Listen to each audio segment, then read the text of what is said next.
It's already July, and that means we're into the second half of 2026 already. And if you ask me, I'd say it's been a great year at the movies so far. And personally, I think the second half also has a bunch of fantastic movies that I'm looking forward to. So today, I'm going to go over 15 movies that I'm looking forward to the most coming out in the second half of 2026.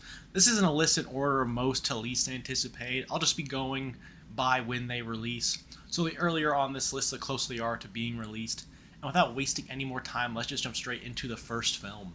Evil Dead Burn is an upcoming supernatural horror film that's the sixth film in the long-running franchise, The Evil Dead, and in my opinion, the best horror franchise. It's directed by Sebastian Banicek, who also co-wrote it with Florent Bernard. Following the death of a mother and son, the family comes together in a secluded house. The gathering becomes a family reunion from hell as family members gradually turn into deadites. I haven't seen much of the film because I want to go into it with as little knowledge as I can, but the teaser trailer they put out a few months ago is fantastic. It gives the tone of the movie so well, and this is probably my most anticipated movie of the year. Not shocking to anyone who knows me and knows my love for the franchise. I love The Evil Dead, and this film looks to be another winner for the franchise. Evil Dead Burn releases on July 10th. The Odyssey is an upcoming epic fantasy action film that's written and directed by Christopher Nolan. It's an adaptation of Homer's ancient Greek epic The Odyssey, shockingly enough. After the Trojan War, Odysseus faces a dangerous voyage back to Ithaca. I don't know how to pronounce the name, I'm stupid. Meeting creatures like the Cyclops, Polyphemus, Sirens, and Calypso along the way. While this usually isn't my go-to movie, it being directed by Christopher Nolan just makes it so much more interesting to me. Easily one of the best directors working today in the big budget department. Everything I've seen of the movie looks wonderful, and I have no doubt that Nolan is going to deliver a fantastic movie. The Odyssey releases on July 17th. Spider-Man Brand New Day is the latest film set within the MCU, and the fourth film based on this version of Spider-Man. The movie is directed by Destin Daniel Cretton and written by Chris McKenna and Eric Sommers and Justin Kuritsakis. I probably butchered that last name. The movie follows a forgotten Peter Parker who lives along as a full-time Spider-Man until mounting pressure triggers a dangerous change and a powerful new enemy emerges. While I haven't been the biggest fan of the MCU iteration of Spider-Man, the trailers for this movie feels like they're trying to emulate the Sam Raimi trilogy of films while also being its own thing. While I'm keeping my expectations in check, I'm very hopeful this is easily the best Spider-Man movie in the MCU. Spider-Man Brand New Day releases on July 31st. The End of Oak Street is an upcoming American science fiction survival film written and directed by David Robert Mitchell. The movie follows a family who starts to notice unusual happenings in their neighborhood that involves the appearances of prehistoric creatures. Now, I'm, for one, am a sucker for dinosaur movies, and this, to me, feels like the dinosaur movie that I've been waiting for. The premise alone makes it far more interesting than any of the Jurassic World films that we've gotten over the past decade.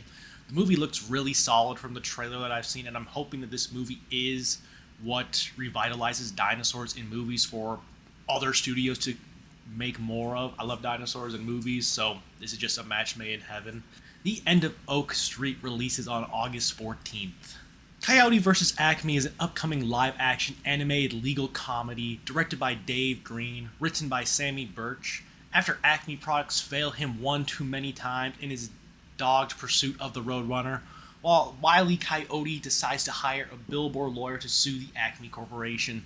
Now, this movie was originally set to be a tax write-off in late 2023 by Warner Brothers, and that caused a lot of controversy and backlash, so much that Warner Bros. Reversed its decision and let the filmmaker seek other distributors.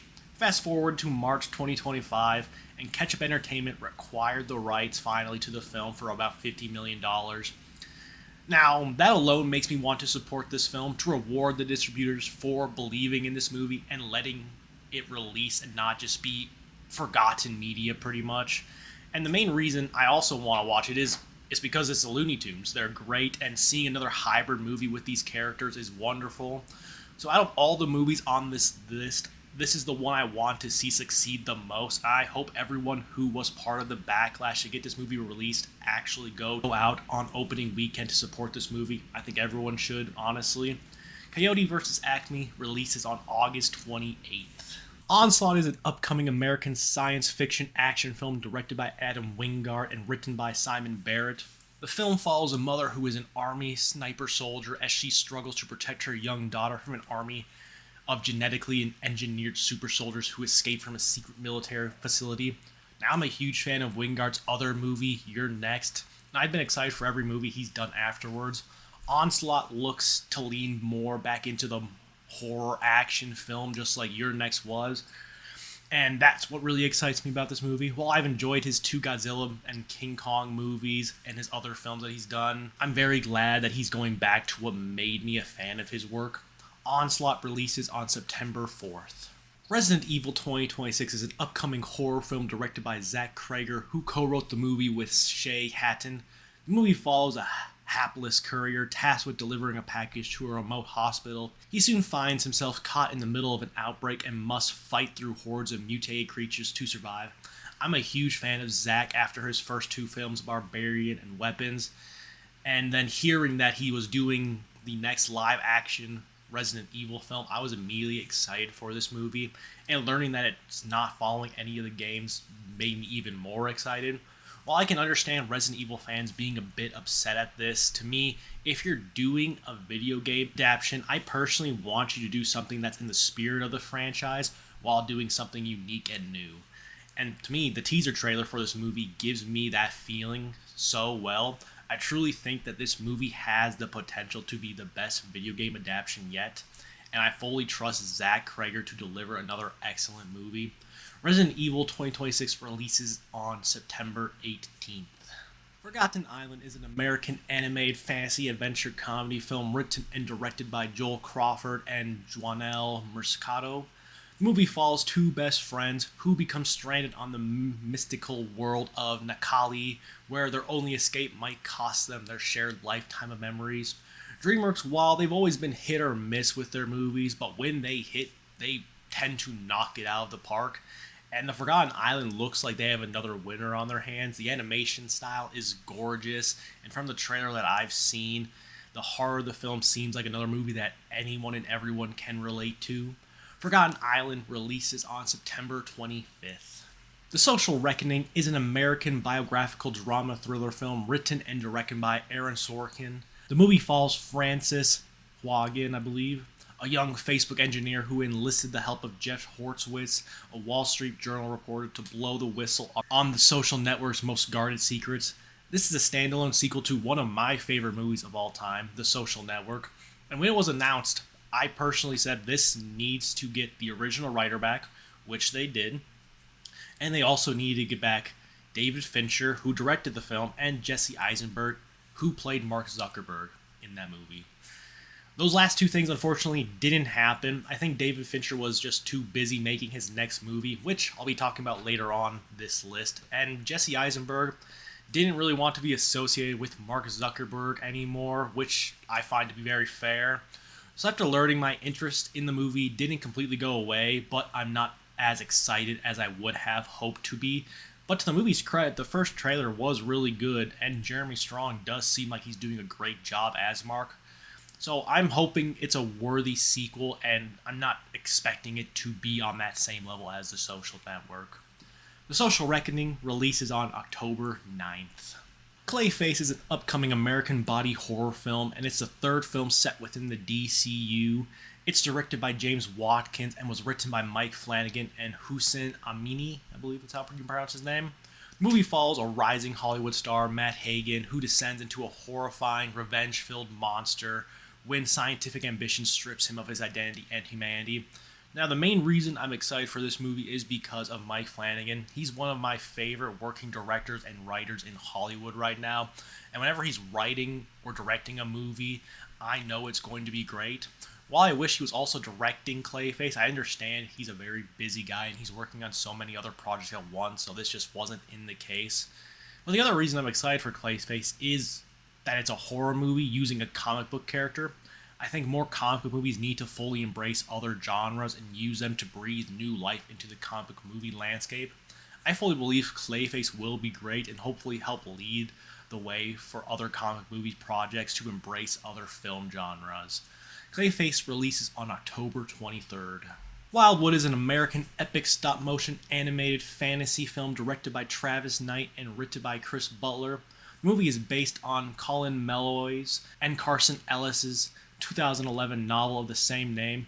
The movie follows Prue McKeel and her classmate Curtis Melberg, who are drawn into a hidden magical forest near Portland in an attempt to save Prue's kidnapped infant brother Mac from the Crows, who are led by a mysterious woman named Alexandra. I personally am a sucker for stop motion animation, and Laika is one of the last major production companies who fully do stop motion films, and I want to continue to see them continuing to make more films. The animation looks great, the story seems full of whimsy and magic just like a lot of their other films. Wildwood releases on October 23rd. Godzilla Minus Zero is a Japanese kaiju film written and directed by Takashi Yamazaki. Godzilla Minus Zero picks up in 1949, 2 years after the tumultuous events of Godzilla Minus One, and continues the story of Shikishami family as they face its all-new calamity. I'm not going to sit here and pretend that I'm the biggest Godzilla fan, but I will say when I went to see Godzilla Minus One in theaters in 2023, I instantly wanted to watch more of the movies. And this movie being a direct sequel to Minus One has it being one of my most anticipated films of the year. I love Godzilla Minus One. I think it was my favorite film from 2023, and I'm hoping I love Godzilla Minus Zero just as much. Godzilla Minus Zero releases on November 6th. The Adventures of Cliff Booth is an upcoming comedy drama film directed by David Fincher and written by Quentin Tarantino. It's a standalone sequel to Tarantino's own Once Upon a Time in Hollywood.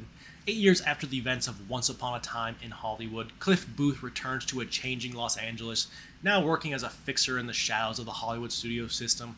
Cliff finds himself entangled in a dangerous web of secrets, crime, and betrayals that will test everything he knows about loyalty and survival. This is one of my most anticipated films, really for one reason and one reason alone, and that's David Fincher. David Fincher is one of my favorite directors of all time, and for the most part, I love almost all his movies. This also being written by Tarantino makes it also a very interesting, seeing how this is one of the few films that Tarantino has wrote, but he's not directing. I'm excited to see these two filmmakers' styles meld together to make this film work. I still need to watch Once Upon a Time in Hollywood before this movie releases, but I have plenty of time before that happens. The Adventures of Cliff Booth releases exclusively in IMAX on November 25th, and then debuting on Netflix on December 23rd. I hope I'm able to see it in theaters, but I don't think there's really an IMAX theater too close to me, so we'll see, but fingers crossed. Dune Part 3 is an American epic space opera film directed by Denis Villeneuve, who also co-wrote the film with Brian K. Vaughan. The movie follows Emperor Paul Atreides, who faces the fallout from his ascent to power as political plots and a galaxy-wide holy war endanger the future only he can see. For a long time, most people thought The Lord of the Rings was going to be the last big epic trilogy, and everything after that couldn't even start to compare them. But Denis Villeneuve has done what most people thought impossible. Dune Part 1 and 2 are fantastic, and I believe Part 3 will be the best film in the trilogy. The teaser trailer gave me chills that I haven't felt in such a long time. This is also one of my top 3 most anticipated films for the rest of the year, and I'm hoping that this movie lives up to my sky-high expectations for it. Dune Part 3 releases on December 18th. Werwulf is a periodic gothic horror film directed by Robert Eggers, who co-wrote the film with Jean, I believe that's how you pronounce his name. In medieval Britain, a mysterious creature stalks the foggy countryside, transforming local folklore into terrifying reality as villagers face an ancient supernatural threat. Robert Eggers is one of my favorite directors working today. Shocking that a lot of this list is people who I really like to see. His attention to detail in his movies is one of the best I've ever seen, and I respect him wanting to do all these movies set in the past and truly try to bring you back to the time period that he's going for. The Witch, The Lighthouse, The Northman, and Nosferatu are all wonderful in their own way, and Werewolf looks to be another winner from Eggers. Werewolf releases on December 25th, which is the perfect movie to watch on Christmas if you ask me. Bring your whole family. Unless your family doesn't like horror movies, then I'd probably suggest maybe just watching The Muppets Christmas Carol instead. Those are my 15 most anticipated movies for the rest of 2026. Let me know down in the comments what you're most looking forward to, and maybe there's a movie you think should be on my radar that I didn't mention at all. Thank you all for watching, and have a great rest of your day.